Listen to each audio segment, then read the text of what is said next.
بسم الله الرحمن الرحیم. نن په پیښور په ګلبار نمبر 5 په صافي ټاون کې ډیره د افسوسناک دردناک واقعه مخې ته راغلې ده. حاجي سکندر حاجي صاحب سره نن سهار چې کومه واقعه شوې زما زړه نه یو الله خبر دی، ډیر زیات پې خفه یم.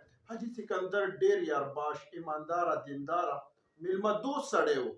زه یوانې بالا چې کوم مشران دي هغې نه زه پر زور مطالبه کوم چې نن حاجي صاحب سره دا واقعه وشوه، سبا دا واقعه ما سره کیږي، بل ګاونډي سره کیږي، نو د دې پر زور مطالبه کوم چې د دې مخنیوی وشي. دا کوم کسان چې په دې کې ککړ دي دې ته سخته سزا ورکړی شي. زه حاجي سکندر د هغې لواکینو سره په غم کې برابر شریک یم. الله پاک د هغې ته جنتي فردوس نصیب کړي. باقي د الله په ټولو مسلمانانو باندې ورحمېږي، خو د دې خلکو مخنیوی ډېر ضروري دی.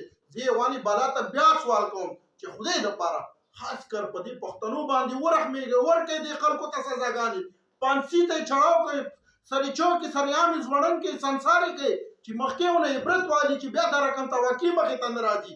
دا خو نن لاړو سبا بل سره کېږي، بل سره تر څو پورې به دا واقعیت کېږي؟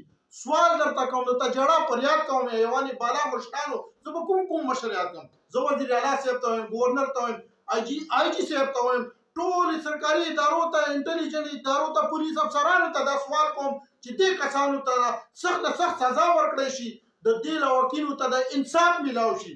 زه الله نه امید ساتم چې انشاءالله دې ته به انصاف میلاویږي.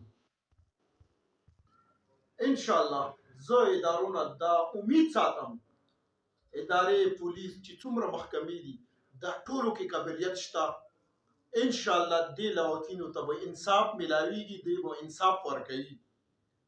الله د باقي خیر پېښ کړي. خو چې چا دا ظلم کړی دی د دې ظلم مخنیوی ونه شي، نو دا نن یو واقع شوي سبا بله کېږي، بله ورځ بله کېږي.